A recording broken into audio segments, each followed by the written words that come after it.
నా ప్రియమైన బిడ్డా, నా మాట జాగ్రత్తగా ఆలకించుము. నేను ఎన్నోసార్లు చెప్పాను, నీవు అర్థం చేసుకోవడం లేదు. ఎందుకో నాకు అర్థం అవడం లేదు. నీకు తేట తెల్లగా నేను చెప్పాను, అయినా నీవు వినడము లేదు. నీవు దుష్టుని సలహాలు ఆలోచనలు వింటావు. వారి చెప్పింది నిజమని అంటావు. వారితో స్నేహం చేస్తావు, వాళ్లతో తిరుగుతావు. వాళ్లు తిన్నది తింటావు, వాళ్లు త్రాగింది తాగుతావు. వాళ్లతో తిరిగితే వాళ్లు ఆలోచన బట్టి నడుచుకుంటే నీవు చెడిపోతావని నేను చాలాసార్లు చెప్పాను, అయినా నీవు అర్థము చేసుకోవడము లేదు. వాళ్లతో స్నేహం చేస్తే నీ జీవితము నాశనము అయిపోతుందని నేను నీతో ఈ విషయములను చెబుతున్నాను. నీతో సహవాసము చేస్తూ నిన్ను మత్తు పానీయాలకు బానిసను చేస్తారు. అంటే డ్రగ్స్ త్రాగుడు, కైని, తంబాకు, గుడ్కా, చుట్ట, బీడీ, సిగరెట్ ఇంకా చెడు వ్యసనాలకు నిన్ను అలవాటు చేస్తారు. మీ జీవితము నాశనం అయిపోతాది. అలాగుననే పాపులు మార్గమును నిలవక, అంటే నిన్ను పాపమార్గములో నడిపిస్తారు. నీతో పాపము చేయిస్తారు, చెడు పనులు చేయిస్తారు, చెడు తిరుగుళ్ళు తిరుగుతారు, వ్యభిచారము చేయిస్తారు. నిన్ను తప్పుదారి పట్టించి నిన్ను చెడు మార్గములో ఇరికిస్తారు. నీవు కోల్కోలేని పరిస్థితిని తీసుకొస్తారు.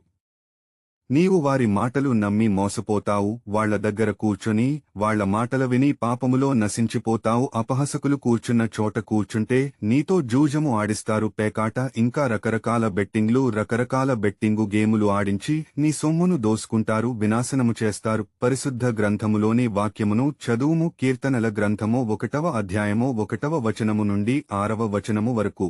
దుష్టుల ఆలోచన చొప్పున నడవక, పాపుల మార్గమున నిలువక, అపహాసకులు కూర్చుండు చోటను కూర్చుండక, యెహోవా ధర్మశాస్త్రమునందు ఆనందించుచు దివారాత్రము దానిని ధ్యానించువాడు ధన్యుడు. అతడు నీటి కాలువల యోరున నాటబడినదై ఆకు వాడక తన కాలమందు ఫలమిచ్చు చెట్టువలె నుండును. అతడు చేయనదంతయు సఫలమగును. దుష్టులు అలాగున నుండక గాలి చెదరగొట్టు పొట్టువలె నుందురు. కాబట్టి న్యాయ విమర్శలో దుష్టులను, నీతిమంతుల సభలో పాపులను నిలువరు. ఈ వాక్యమును చదివి నా మాటలు విన్నావు కదా. ఇప్పుడు నేను చెప్పినది జాగ్రత్తగా వినుము. నా మాటలు జాగ్రత్తగా వింటే నేను చెప్పినట్లు జీవిస్తే కాలువ వారన నాటబడిన చెట్టుకు నీరు తనంతట తీసుకుంటాది, గాలి కూడా తనంతట అదే వస్తాది. అంటే నీరు, గాలి, ఎరువు నేను ఇస్తాను. ఆ చెట్టు చిగురించి పువ్వులు పూచి కాయలు కాసి ఫలములను ఇస్తాది. అలాగునని నీవు నాలో జీవిస్తే నీకు ఏది అవసరమో, ఏది కావాలో సమస్తాన్ని సమకూరుస్తాను. నీకు ఏది తక్కువ కాదు. నిన్ను 30దంతలుగా, 60దంతలుగా, 100ంతలుగా ఫలింపజేస్తాను.